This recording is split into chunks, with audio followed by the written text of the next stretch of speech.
Hello everyone and welcome back to another Navis Nobilite review video. I'm so sorry about the lack of content recently, but obviously I'm getting ready for Adepticon. You can see the table of shame right now as we speak, but I got this in from Battlefleet Galaxy. And I really wanted to do a mini review of these miniatures and tell you a little about the quality of the bits that you can get and the quality of the miniatures themselves.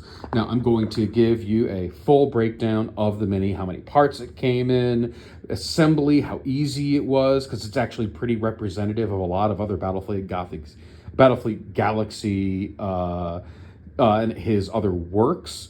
And I'm going to give you guys the good, the bad, and the overall,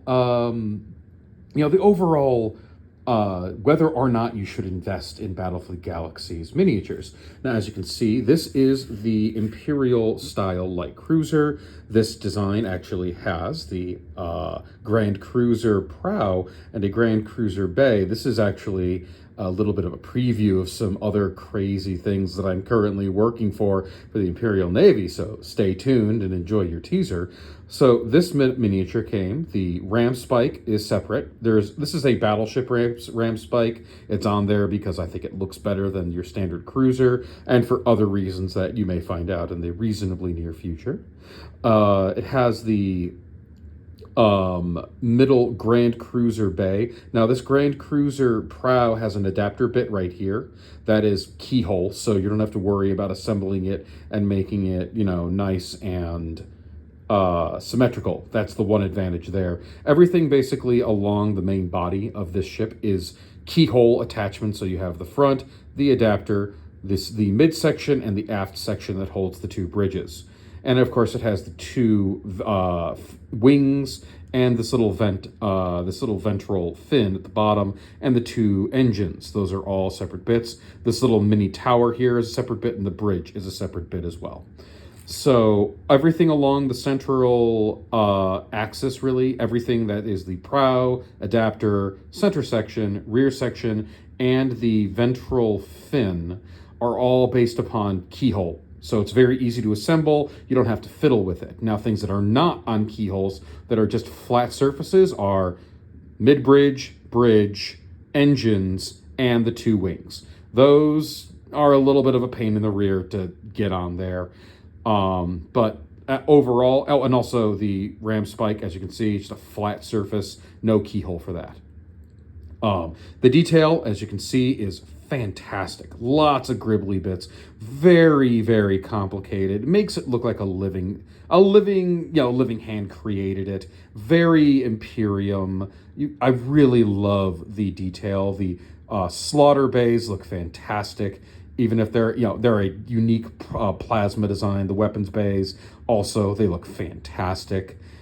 These specifically have the slimline build of bays that Battlefleet Galaxy has, but these will work with your standard Chaos bay. All of the standard Chaos bays will fit on this ship. So, there's a lot of things you can do with it. Specifically with this top, there is also an alternate center bay that has Imperial Navy parts. Only this was made specifically as a test bed for something special.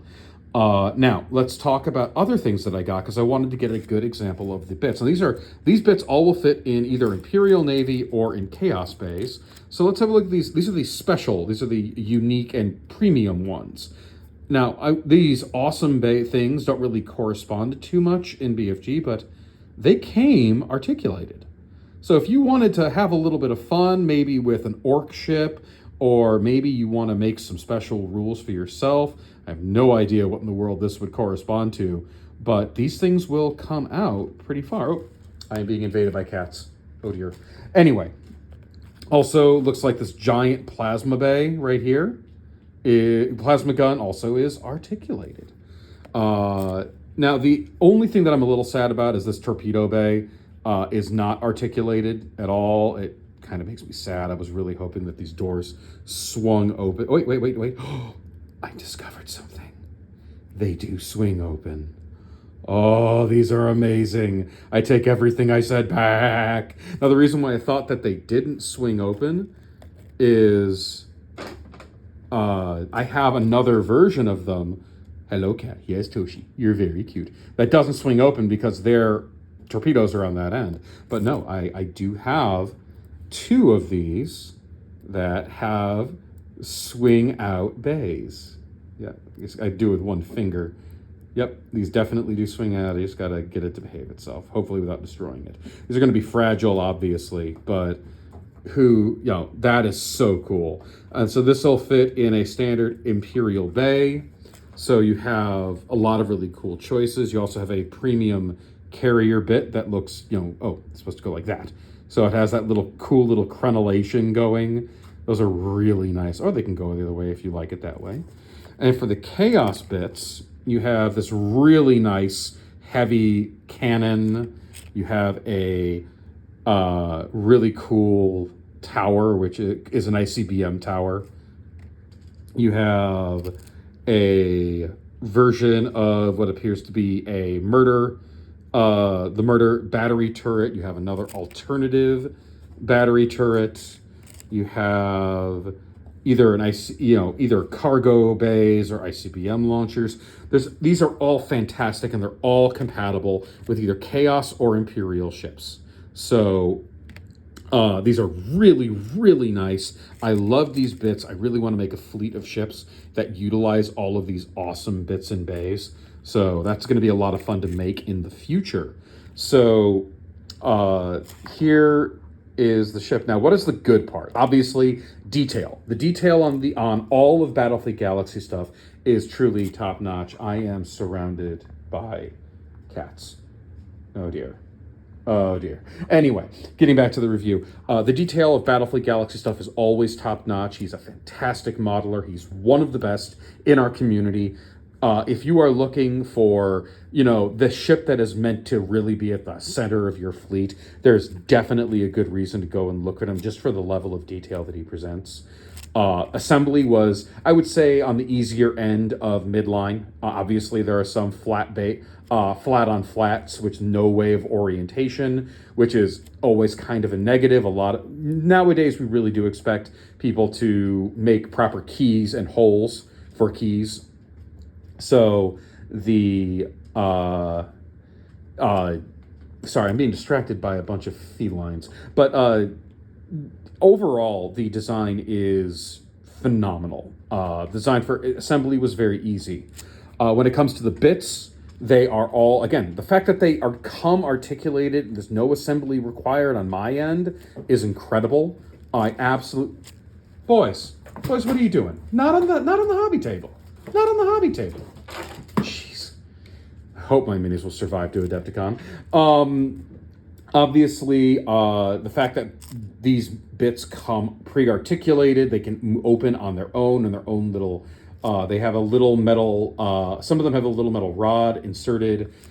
They were obviously assembled by Battlefleet Galaxy. The guy himself assembled them and sent them.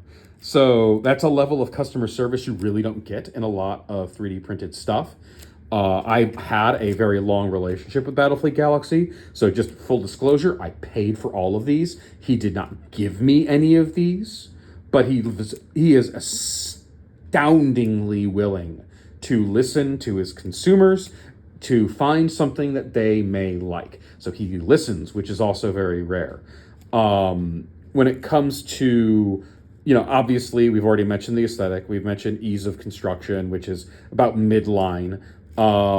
Very, very rapid delivery. Everything, of course, delivered for the most part unassembled, but this ship delivered, and all bits delivered in this here nice little box. So we had decent padding. So again, excellent concern for the customer. So he did a great job there. Now let's talk about the downsides. Well, the downside is going to be, as always with stuff like this, the cost. Nowadays, we can go pretty much anywhere we need to. We can either go to Godforge, we can go to Criminy, we can go to multiple different places, professional printing locations, and get a ship we probably purchased probably 3 ships for this one ship. This is about 15 euros without shipping. Now, I'm in the States. I had to have this sucker imported from afar.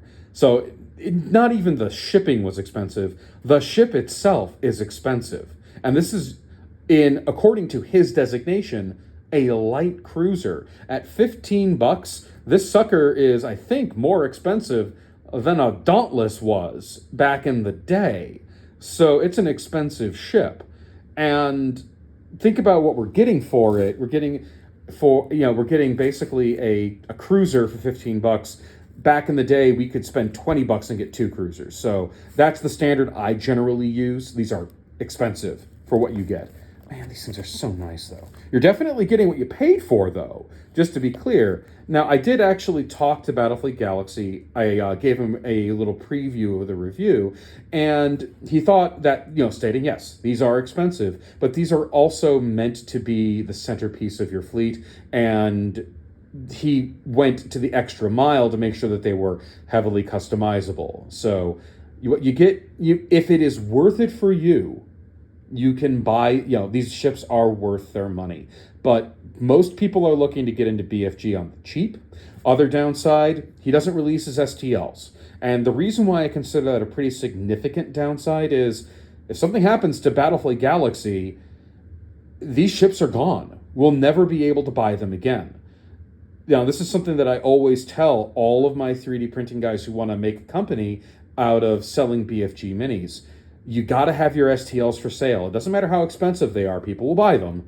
But the issue is, eventually, you're going to probably get tired of BFG. We'll have a SoulForge Studio problem, or worse, a red Arsenal problem. Or we'll have an issue where you have one issue that I'm currently having in the server. A guy made some really amazing Sisters of Battle ships and then never sent anyone the STLs and never printed any of them.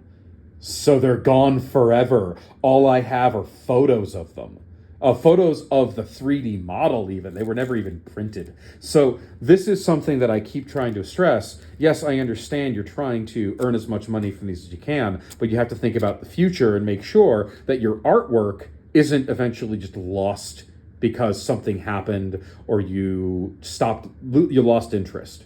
So no STLs for sale for this stuff. That's a big problem.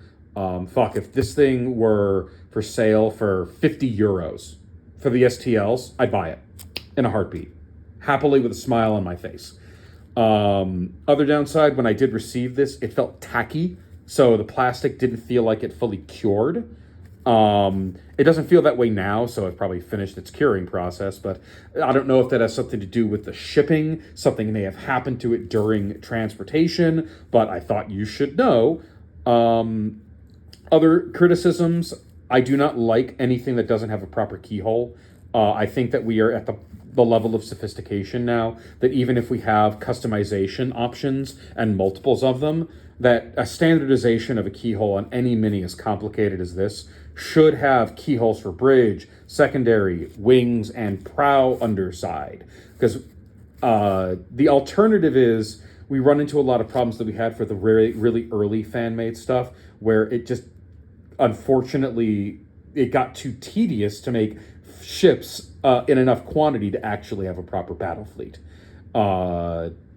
So definitely Battlefleet Galaxy, I hope you're watching this, and I hope you put a standardized key at the bottom of all of your prows so you can attach Nova cannons and ram spikes. These need a standard key for them.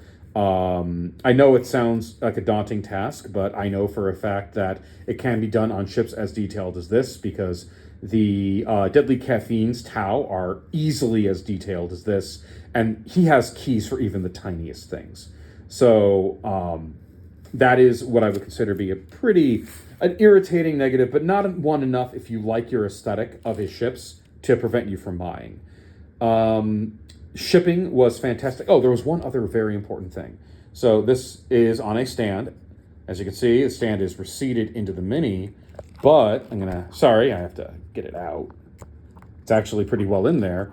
It is a recessed hole designed to sit on the stem and on the both the peg and the stem. It is a brilliant design. Battlefleet Galaxy, instant kudos from me. You learned the ultimate lesson of BFG, which is make it so I don't have to worry about getting it onto a stem in a secure manner. You rock, dude. So that is the Battlefleet Galaxy Light Cruiser. I am absolutely going to end up getting more of these, partially because I am a madman and I am creating something very bizarre with a ship of this exact configuration. But Battlefleet Galaxy, you make amazing stuff. And for people who want to have truly unique looking ships, ones that really just stand out beyond everyone else's, these are, your bits and your ships are top notch. They are literally the top of the game. So that's Battlefleet Galaxy. Expensive. Not necessarily the easiest thing to build, but still easier to build than Vanguard miniatures. Pain to import. Expensive to import. Certain things about it, could be improved. But overall, I would say this is probably some of the finest detail and finest modeling work that I've ever seen a fan do for Battlefleet Gothic. So if you're looking to make that perfect character ship, this is definitely the place to go. All right, everybody. Thank you all so much for watching, and I'll see you all again in the next review video.